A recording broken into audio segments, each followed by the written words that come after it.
Hey folks, just to say if you've been enjoying the Daily Inch, this will be coming to Patreon as a semi-regular feature called the Weekly Inch.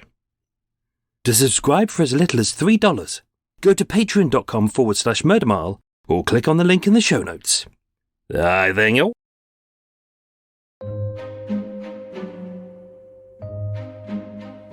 Friends, welcome to the Daily Inch.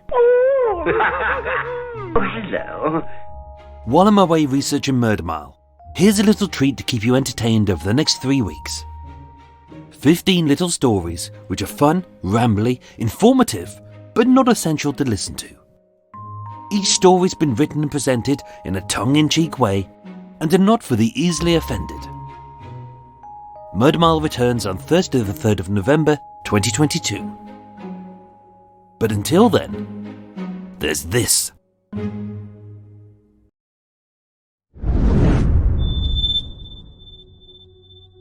Number 15. An Orgasm Too Far. Stress. The only way to combat it is to blow off a little steam once in a while. We all have our own methods. Some do it by blurting out rude words like flip or bum. Some legends do it by gorging on vast quantities of cake.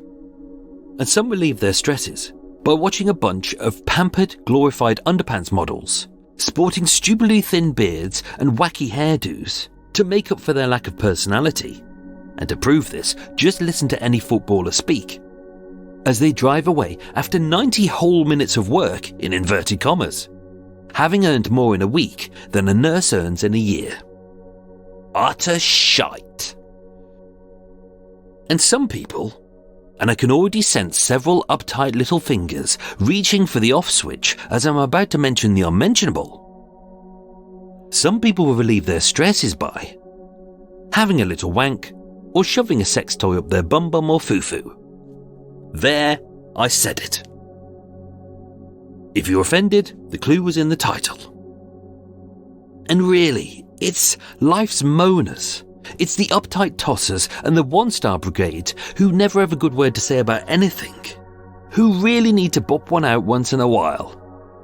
I mean, it's just an innocent bit of stress relief and fun, enjoyed alone, behind closed doors, which harms no one. Well, sort of, but we'll get to that. Some people regard it as rude, but come on.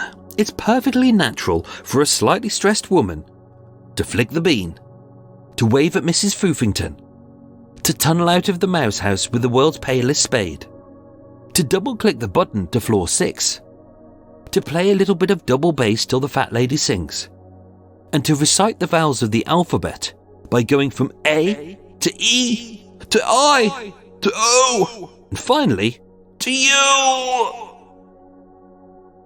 Apparently, men do it too. I know. Shocking.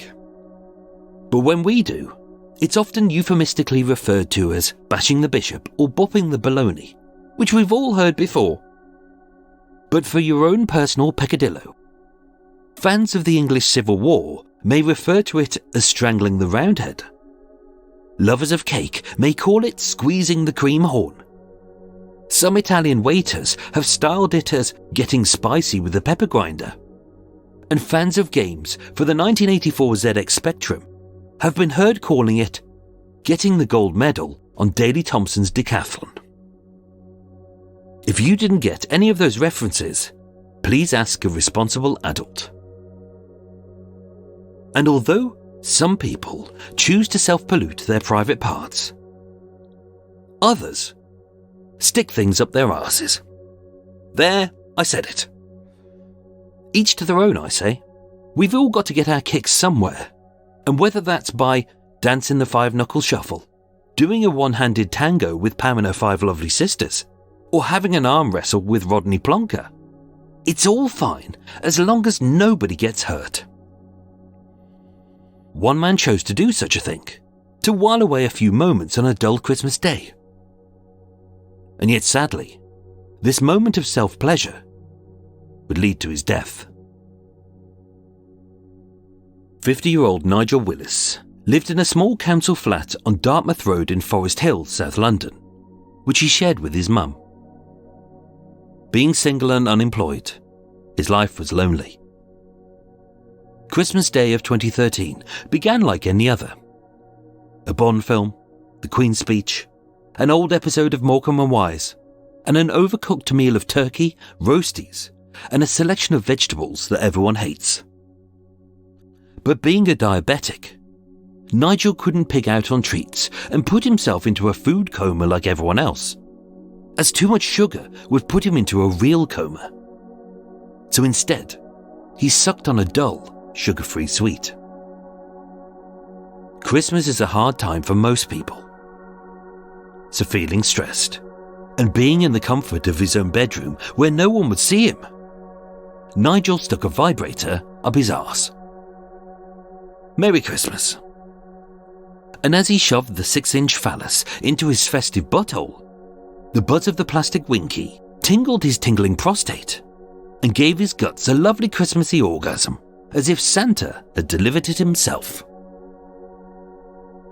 Sadly, as pleasurable as it may be to probe your jacksie with a shop-bought boner, the rectum can also act like a vacuum, and the more he tried to pull the pulsating vibrator out, the further it went in, until his greedy little bum had eaten it whole.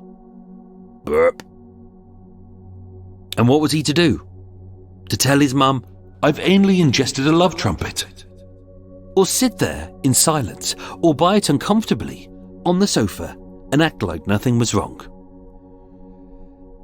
Too ashamed to ask for help, Nigel did nothing for 5 whole days.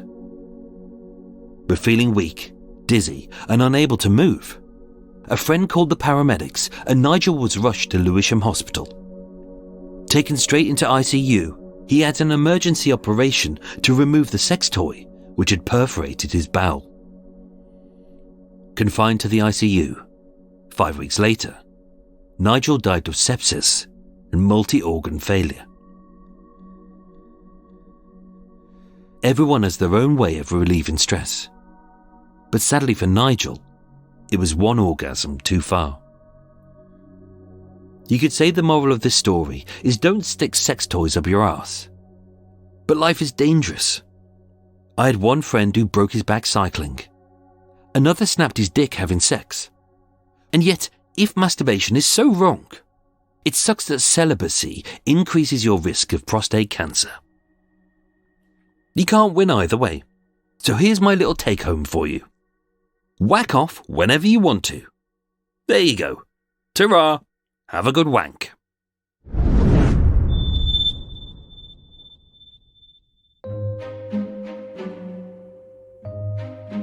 Your regular episodes of Murder Mile return on Thursday the 3rd of November, or 3 days earlier via Patreon. Thank you.